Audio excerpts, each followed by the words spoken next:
practice one. Therefore, always examining your own errors, rid yourself of them.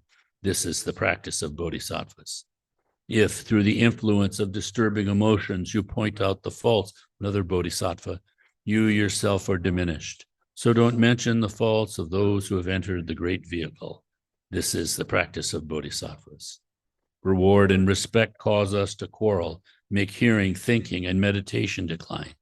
For this reason, give up attachment to the households of friends, relations, and benefactors. This is the practice of bodhisattvas. Harsh words disturb the minds of others and cause deterioration in a bodhisattva's conduct. Therefore, give up harsh words which are unpleasant to others. This is the practice of bodhisattvas. Habitual disturbing emotions are hard to stop through counteractions. Armed with antidotes, the guards of mindfulness and mental alertness destroy disturbing emotions like attachment at once, as soon as they arise. This is the practice of bodhisattvas. In brief, whatever you are doing, ask yourself, what's the state of my mind? With constant mindfulness and mental alertness, accomplish others' good. This is the practice of bodhisattvas. To remove the suffering of limitless beings, understanding the purity of the three spheres, dedicate the virtue for making such effort to enlightenment. This is the practice of bodhisattvas. For all who want to train on the bodhisattva path, I have written the 37 practices of bodhisattvas, following what has been said by the excellent ones on the meaning, sutras, tantras, and treatises. Though not poetically pleasing to scholars, owing to my poor intelligence and lack of learning, I've relied on the sutras and the words of the excellent, so I think these bodhisattva practices are without error. However, as the great deeds of bodhisattvas, hard to fathom from one of my poor intelligence, I beg the excellent to forgive all faults, just contradictions and non sequiturs. Through the virtue from this, may all living beings gain the ultimate conventional altruistic intention and thereby become like the protector Chenrezig, who dwells in neither extreme, not in the world nor in peace.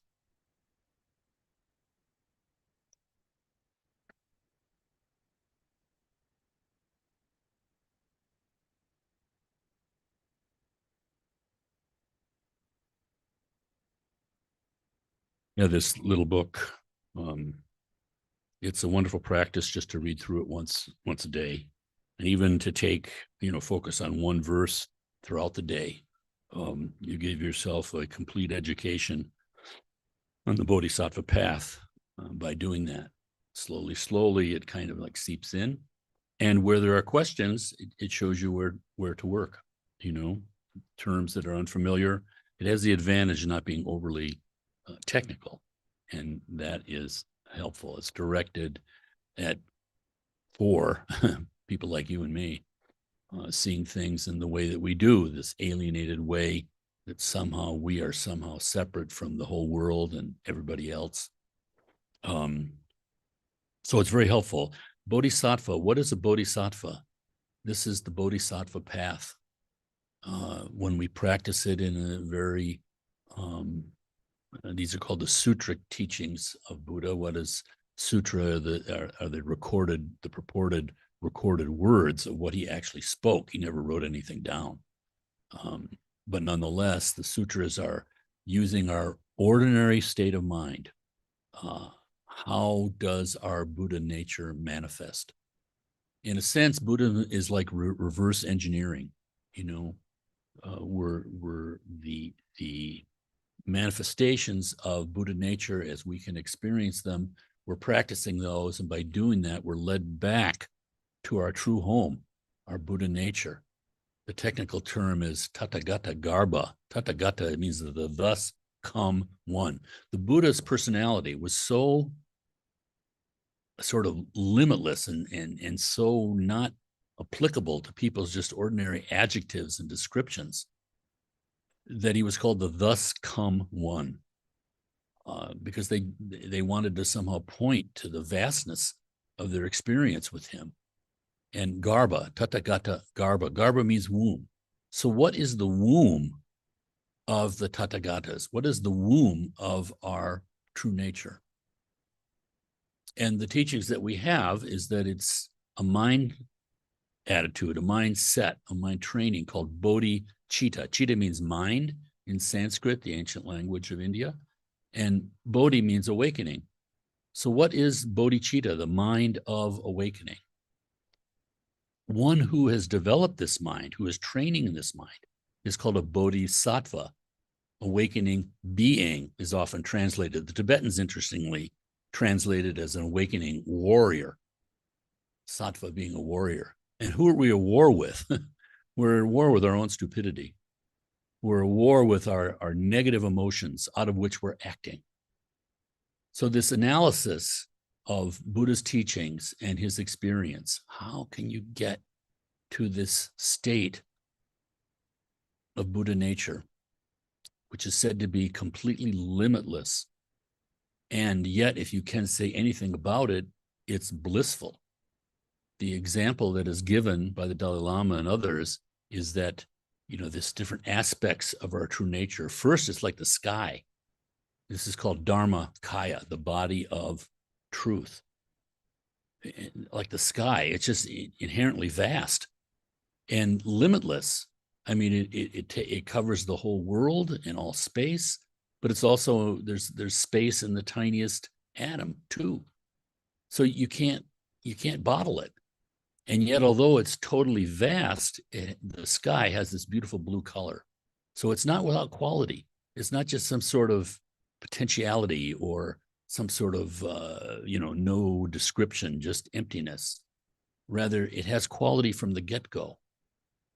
But the vastness, the second aspect of our true nature is technically called the body of bliss, or the Sambhoga Kaya.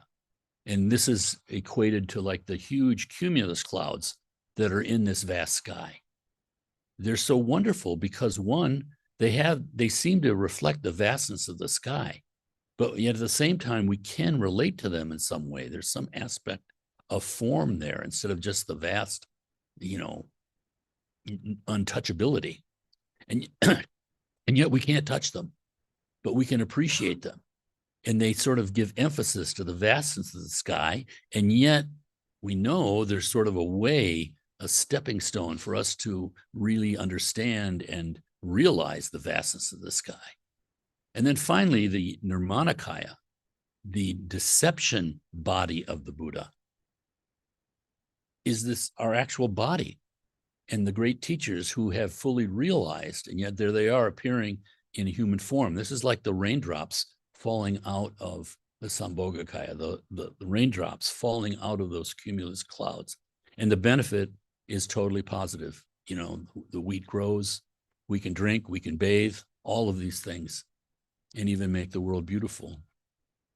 So this is the nature. The Buddha nature is not just some sort of empty potentiality, but if you had to say anything about it, it's blissful, and it's also clear. There's absolutely no obscuration. The mind is unmistaken, you might say. So that's what we're trying to do, get to Buddhahood, you might say. And as Lama Tarchin, one of my teachers, said, there's a range of bodhisattvas. There are bodhisattvas in training. There are bodhisattvas who have had some degree of realization. And so 1 to 100, there's a whole range of bodhisattvas, beings who are trained or training themselves in bodhicitta, the mind of enlightenment. So the cause of enlightenment is bodhicitta. The cause of Buddhahood, rather, is lesser stages of enlightenment can happen without the motivation of bodhicitta. But nonetheless, bodhicitta is the cause of Buddhahood. So, what is this bodhicitta?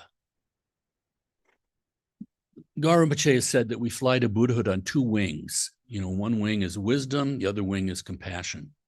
But I have to caution Americans when we say compassion, we sort of think like, you're driving by an accident on the highway and you have emotion. That's within compassion, but the Buddha's compassion is with a capital C. It means it's not compassion that is stained by our self-clinging. Whereas we love our family, but we hate other people, that compassion is not the compassion we're talking about.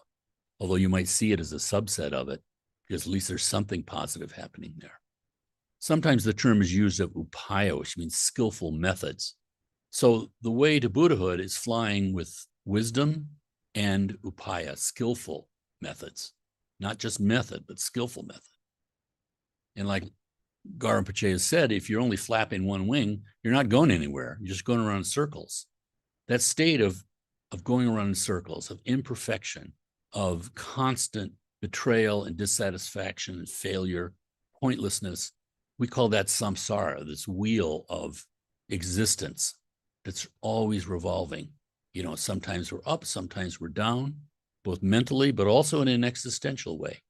You practice great giving, you can find yourself born in like a very sensual kind of pure land, not pure land, kind of a paradise. Everything's wonderful based on the merit of what you've done in the past. But if you don't have the correct view, if it's just simply done for self-aggrandizement, you know, eventually that merit runs out and you fall. We see this in the world all the time. You know, mighty conquerors who, next thing you know, they lose their empire, or great wealth, and then somehow it falls apart. This change. So, a bodhisattva. And that's what this little book is about, 37 practices of a bodhisattva. And I'm intrigued by the Tibetans with so much experience. I mean, you know, 2,500 years, or at least 1,500 years of Buddhist experience for them. This interpretation of bodhisattva meaning a bodhi awakening warrior, because the image that they give you is one, we live all in this situation of dissatisfaction, suffering, Buddha's first noble truth. So there's all sorts of things that bother us.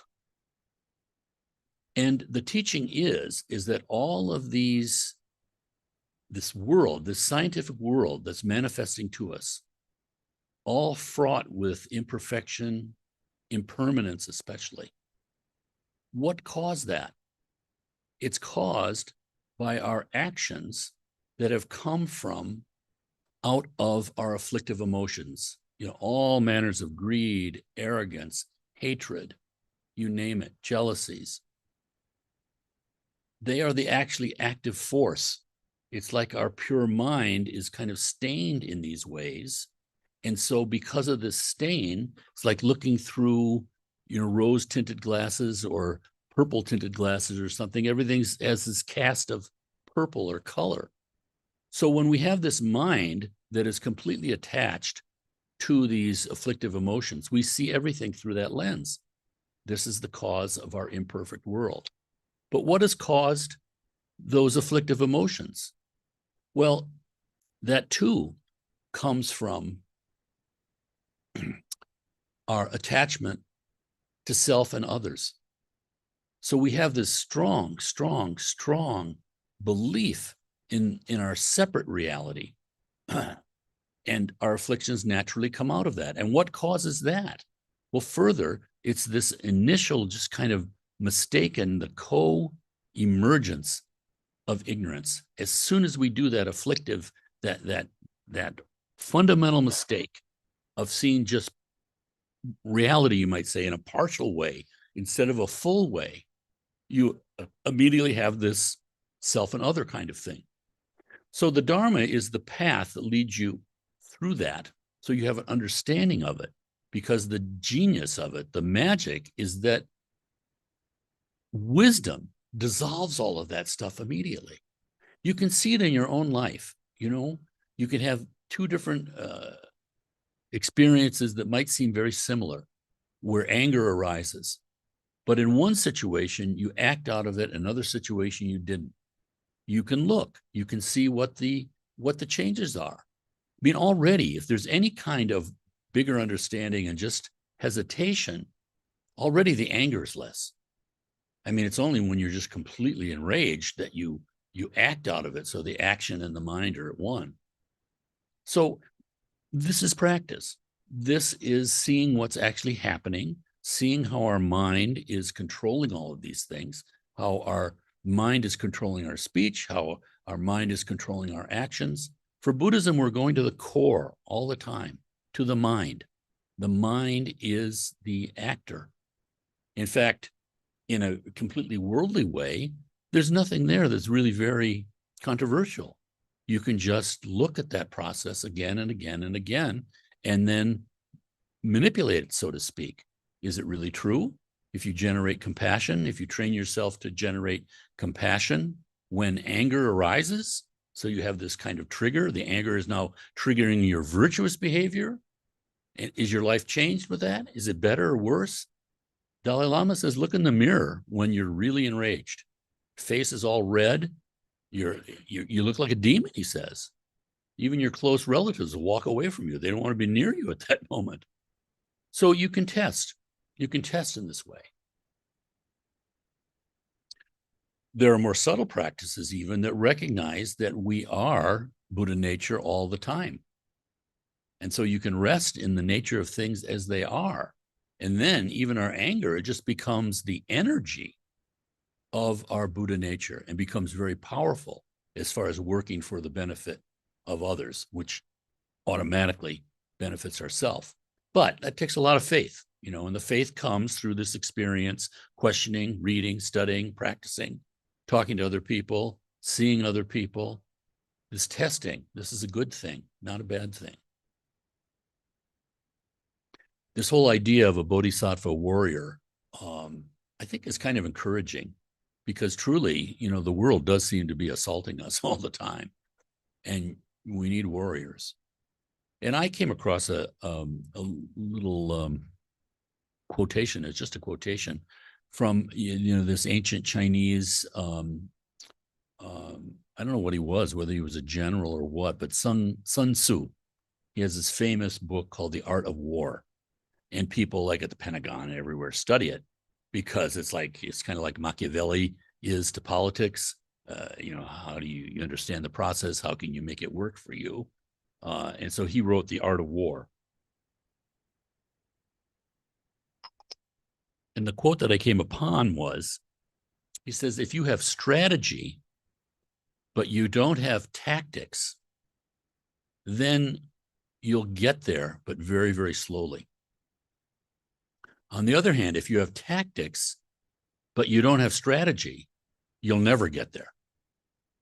And it struck me that this is like, view or wisdom and compassion or method. If you have the proper view, you're going to get there. And you don't have any method at all. You still have this proper view of the vastness, of the fact that all beings, to express it in a dualistic way, all beings were your mother in a previous lifetime. It changes everything. So if you have that view, you are no longer 100% enthusiastically engaged in non-virtue. You're not going to be pulling the wings off of flies anymore. And so even though there's no particular method that we're doing, that view, mind is the king. So all of Buddha's teachings came out of this proper view, the view of correct things as they are. That's all he's doing. But it is vast. The mind is vaster than we know. And that's kind of the transcendent aspect. It can be hard for people to accept. Don't worry about it. But nonetheless, that the mind creates. So to give you an idea, our modern materialistic kind of view, we believe that the mind is the creation of our biology, right? That matter has created mind. But the Buddhist view is the opposite, that mind created matter. So this is kind of hard to accept, and we're all conditioned in a different kind of way, but not to worry about it. You can see in your life in a very limited way how your mind is producing the reality of your existence. So that's enough. So in other words, if you have strategy, that is excellent. Because even without method, that's coloring everything. You're going to get there. You're making mistakes, wrong ends, but the view keeps correcting that. However, if you have only tactics, but not strategy. If you don't have that view and you have all these tactics, all these methods, this is very much the world that we appear in samsara. This world is full of people who are, well, the many people anyway, who are all chopping at the branches of suffering, but they're not cutting the root. And that's kind of the tragedy of human existence. You see all sorts of excellent behavior, but without the understanding of the cause, which is this attachment, this self-grasping. And so it pollutes everything. You know, you can do some virtuous thing, but it all becomes, I did this virtuous thing. And that stains it, and that limits it. There's an example, for instance, that a modern Vietnamese master gave of the, can't remember how he turned it, but he said, in a lifetime, you're doing all sorts of giving and virtuous things. And so in the next lifetime, you're born with all sorts of money, because this is just the way the world works. If you're giving like that, it's kind of the universe comes back on you in a very positive way. But if you don't have that understanding of more than one lifetime, you kind of blow it. You got all these good things going on, and your generosity kind of stops, and you just kind of enjoy the fruits of your past karma. So what happens? Next lifetime, you're worse off than you were before. So this is kind of the tragedy of human existence, and that people are seeking happiness, but they don't know the methods, the vast view by which that is sustained, accomplished. And so this is what's so completely remarkable about us, is that you can think of these, it's like finding in the midst of a, forest, you find a path that works. At first you get on the path because, well, I don't see anything better, but you don't necessarily have confidence that it's even leading you out of the forest. But at least it's a path. It looks like somebody was here before. The farther you go down, maybe there's some wrong forks or whatever, but you're still on a path, and it's getting better and better. This is a self-improving path. And the confidence becomes greater and greater the farther you go. And so our faith, which again, in Sanskrit, the word faith is a little bit different than we're used to in English. Shraddha, it means more like confidence. Eventually, the confidence becomes unshakable.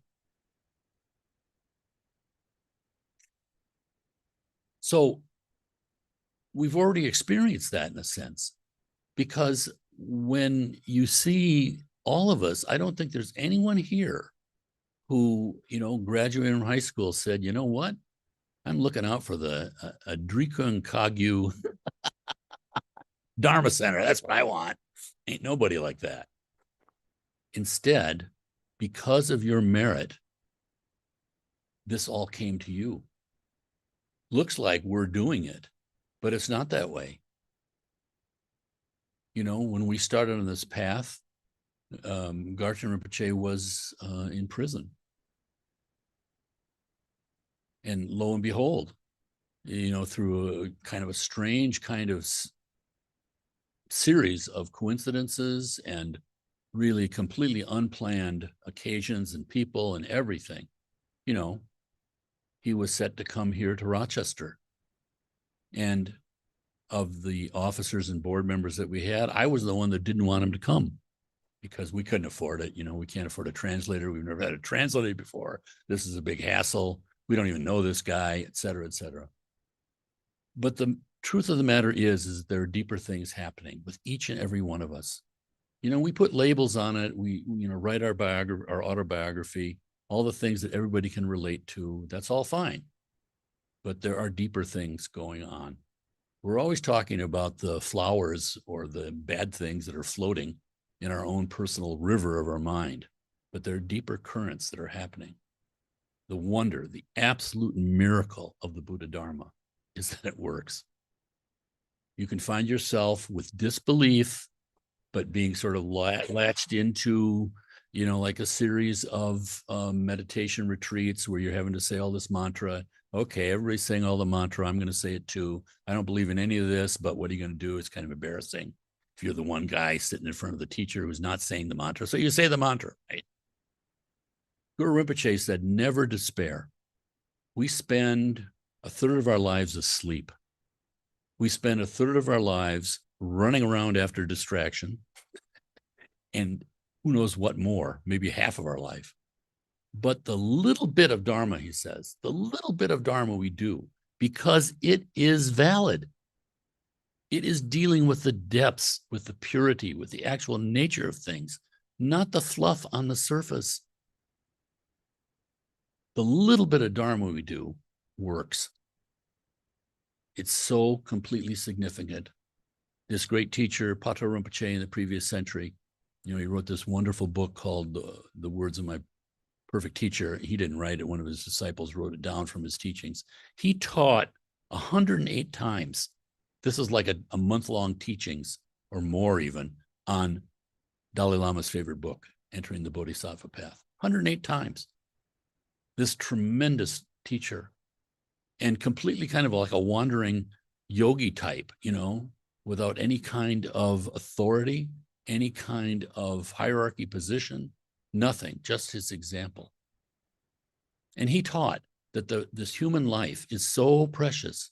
He says it's as if you take a handful of dried peas and throw them on the side of a barn. How many stick? Or he said, how many stars are there bright, shining in the daylight? It's that rare. And so that this has happened here is a real miracle.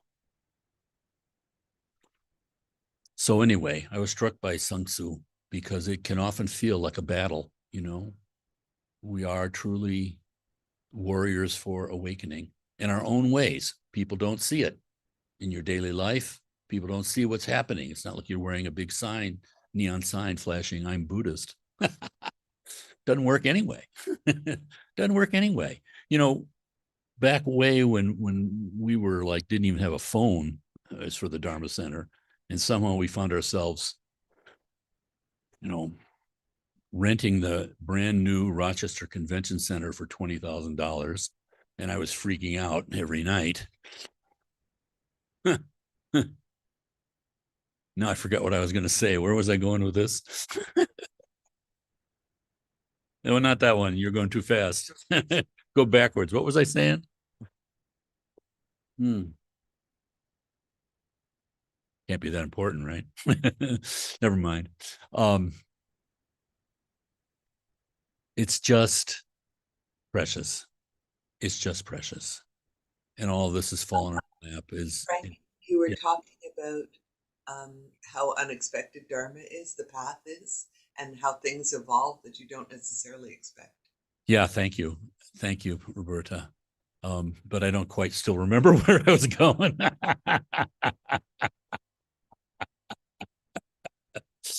I, I didn't expect to be doing this at age 76. Right. The mind is going, but the nature doesn't go away. That's the good thing. We can all rely on that. At any rate, so here we are. Uh, we can take a break. If there are any questions right now, we haven't, I know we've had a lot going on right now. Kempo is visiting one of the senior Kempos, Kenshin Gyaltsen, Kempo Koncho Gyaltsen, who Gretchen and I met in 1975, was actually our first, except for a trip to India, our first step into Tibetan Buddhism was a Chenresig, Bodhisattva of Compassion, empowerment given by Kenshin Koncho Gyaltsen in 1975 at a Tai Chi center in Rochester, of all things. Very interesting. So Kempo is visiting him right now in, I think, Oregon, Madison, Wisconsin. And we'll be back, I believe, next week. And then we had Drupal Palki given the Chud here. Wonderful, wonderful, wonderful. There'll be more about that, of course, but nonetheless, that was a wonderful thing with Virginia Bloom as translator here. Anyway, lots of good things have happened. And so there's lots to talk about if we want to. But first, any questions? Otherwise, we'll take our break for 5 minutes. Come back. Yeah, Jack, we need a mic.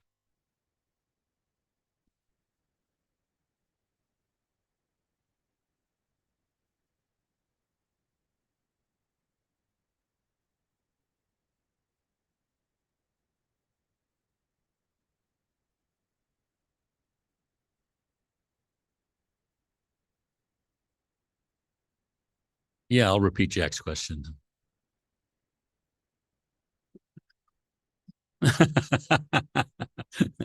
Could be good discipline, right?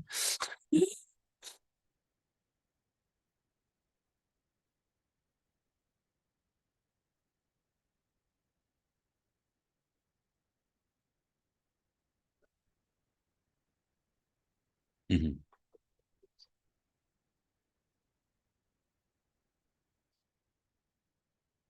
mhm.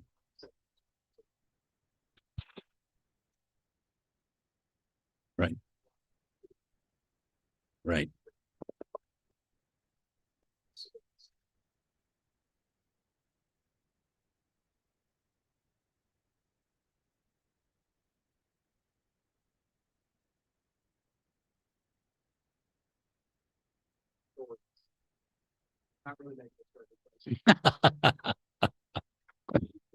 All right, I'm just gonna try to repeat, I guess. So you spoke a lot about compassion and how difficult compassion can be to translate from the Tibetan, term to the Western, and I think a lot of difficulty comes from our like three-dimensional and very you know, objective sense of reality, and having to be a subject and object, and that a compassion has to come from somebody and be directed at somebody else. Yes.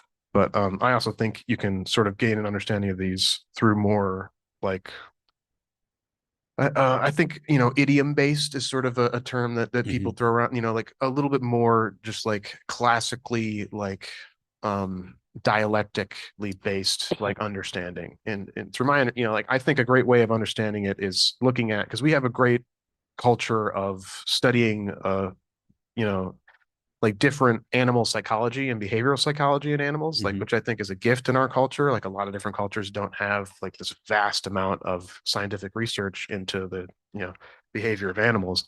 And I think you can look there and you can find, because if we have all these prayers of all mother sentient beings, and we are praying and understanding that they all possess bodhicitta, that they're all, mother sentient beings on the path to enlightenment. And if they possess bodhicitta, then they must possess compassion, right? And if they can possess compassion, how can they, they can't have that subject and object. Like they're not making a rational, like, so like how can compassion, and I can totally understand then when you're dividing it into, compassion and like a clear view, Mhm. Can an animal or like somebody who is not like conscious, can they have right view? Can, like, how does that Uh-huh. like represent itself in our understanding of like of animals? I feel like that's a really good way for us to come to a better understanding of Uh-huh. what that term, in Tibetan Uh-huh. Buddhism means. Am I? They do say, for instance, that we're to practice in the end, it's object-less compassion. So that gives us a taste already that in your own daily experience, is it just compassion all the time? Or no, we're taking little refuges in ignorance, not knowing, not knowing that interrelatedness. I think remarkable what's worked for the Dharma is that it does. It starts with, it's not that everyone out there, all the motherly sentient beings have bodhicitta. They don't. That's why they're suffering. That's part of what generates our compassion. We look at, when you think about what a mother does, and Jigten Sumgun, is so great on this because he talked about the gratitude that we have to have towards a mother. And of course, that includes, because what the worst mother. I mean, I've clients, lose their children at birth because of their addictions. I mean, they lose custody of their children at birth because of addictions. But even so, she held that baby for 9 months. She sacrificed, her body sacrificed her nutrition so the baby would survive. So that baby gets precious human birth, even with a crack addict mother. Who's done more for you in your lifetime than your mother then gave birth to you? You don't have any opportunity if you're not born. So what they do is they go, that's why they say this objectless compassion. How does that appear to us? Well, it appears as if every single creature, the earthworms, were our mother in a previous lifetime. But we have to think about what mothers have done. And yet at the same time, what have they done? They've sacrificed themselves to make sure that we had more. They were practicing dualism, but in a way that protected their child. And because of that, they're suffering now. So the compassion that we have to feel for someone who's done tremendous things to us more than anybody else is very natural. And that's the mindset that we're working on. But again, the ignorance that we fall into again and again is we do not see the interrelationship of us right now, even in a dualistic way, let alone in an absolute way. And the farther we get into it, we see how limited we are, because Nagarjuna is talking about relative conventional truth, then absolute truth, like the 37 practices. The first 21, can't remember, 20 verses are conventional relative, verse 21. And then starting in verse 22, it's absolute teachings. But even absolute is a relative term. That's how we're stuck as human beings. We don't know the absolute, and yet we can realize it. So, yeah, I think it's wonderful. All the different things that have come of our culture, studies in things, past statements, past philosophies, all the valid things, that's part of our practice. When we see something good that comes out of animal psychology, absolutely. We use that to increase our faith. But happily, for beings that never had those kinds of advantages, like the pre-industrial people, for instance, it's still there. This is the amazing thing to me, that the Dharma has been laid out, practical path, practical techniques that work. So it's very helpful. Yeah. Okay. Anybody else? Keen, you want to, Mike?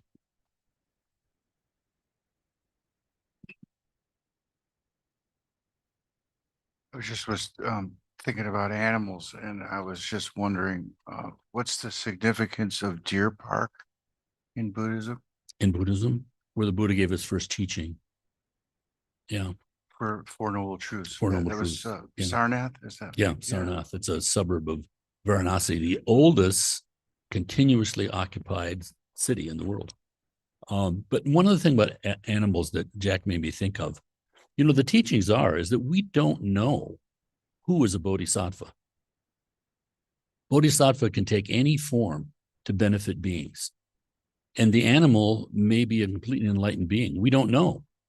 But that doesn't mean that we do some sort of romantic thing like, aren't all the porpoises enlightened? And then you see them all beach themselves in some bay in Japan and like kill themselves and do nasty things like killing each other. And at any rate, it's not a romantic view, it's a realistic view. But the reality is we do not know. That homeless person who's hassling you can be bodhisattva. That person sitting on the throne, all lovely and wearing all the nice clothes and speaking the properly correct views and at one with the delusions of society, isn't necessarily wise. You can have people in the highest situation being really deluded and very dangerous. So it's kind of an openness that we have, and a gross humility, you might say. Again, this path that the Tibetans laid out, so helpful for us. I mean, I think about the Tibetans, they had conquered central China, Central Asia, they had conquered capital of China, totally warlike people. And then their emperor says, okay, we're going to be Buddhist now. It precipitated a civil war. I mean, this is like humanity. So I can have faith in the Tibetans because they're as stupid as other human beings, It's not some romantic kind of thing of Shangri-La. But nonetheless, what did they do? They transmitted the full range of these methods from a foreign culture. Can you imagine? Look at the way that America takes everything over. We get all excited because we're open and lots of things going on, yes. But we always sort of corrupt it to our own means. Usually some of the good stays there, but we don't see the profundity of these things. Look what we've done with yoga. I mean, I saw, it was last year, I think, there was somebody in LA. They now have naked fight yoga or something going on. I mean, it's like, rather than transforming yourself, rather than dropping giving the possibility that maybe there's a better way, or maybe there's something more wise in myself that I won't even recognize. Rather than that, we just take on and turn it into our own. I saw an ad, I can't remember, it was a long time ago now. I think it was in the Wall Street Journal, though. Some entrepreneur, he took out an ad in the Wall Street Journal. Can you imagine what that must have cost? And he was averaging, hey, a weekend of tantric sex in Manhattan, and he was charging like $7,000 for a weekend. And I'm thinking, this is so sad, but nonetheless, we got Gar Chase, so I'm not worried. Okay, George, one question, then we'll take our break.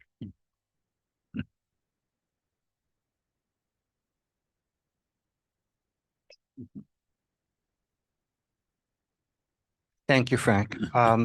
I just had a quick question about the kayas.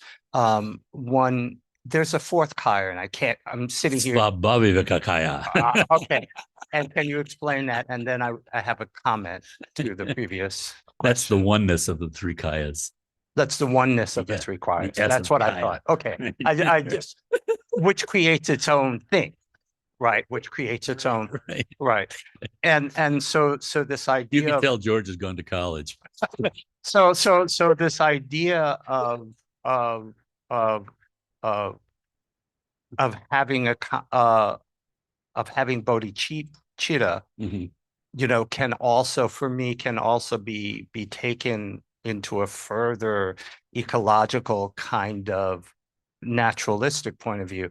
I mean, is the earth showing us bodhicitta by creating soil that's fertile for growing seeds? Mhm. Do seeds just happen that we can eat them Right. and that other things can eat them? Right. So is there a consciousness that's creating kindness, or does kindness just occur? Yeah, excellent. And so I think therein lies the difference. Compassion occurs. We just have to, the idea is opening the consciousness to see it, and then to continue the transference of the compassion that's being shown to us by having food to eat, by having air to breathe, by having water to drink. And so I think that also, that compassion also means that we have to do something to make sure that all peoples, that the urge that nurtures this compassion for us stays the way it is, continues to grow, and that other people have the resources to enjoy in equal measure that natural compassion that arises out of things coming into being. Yeah, exactly. Exactly. I mean, the compassion is defined in Buddhism as removing the causes of suffering. So it's active. It's active.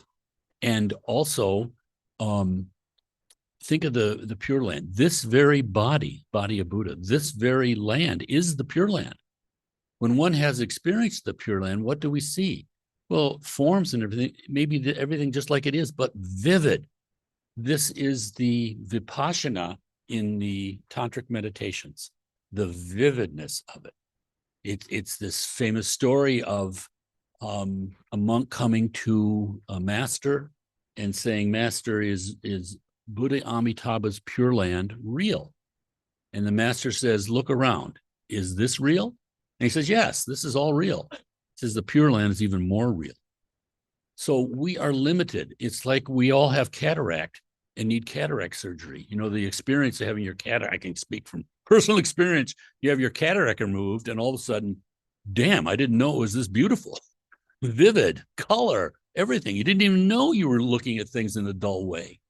So too with us, our mind is that big lens. And when it is pure, it's kind of like William Blake's statement.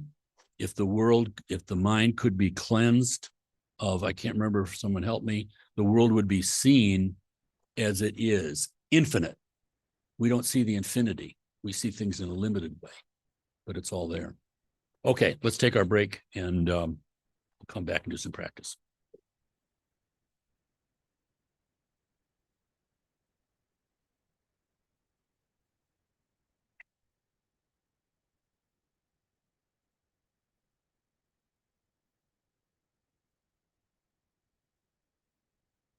You do.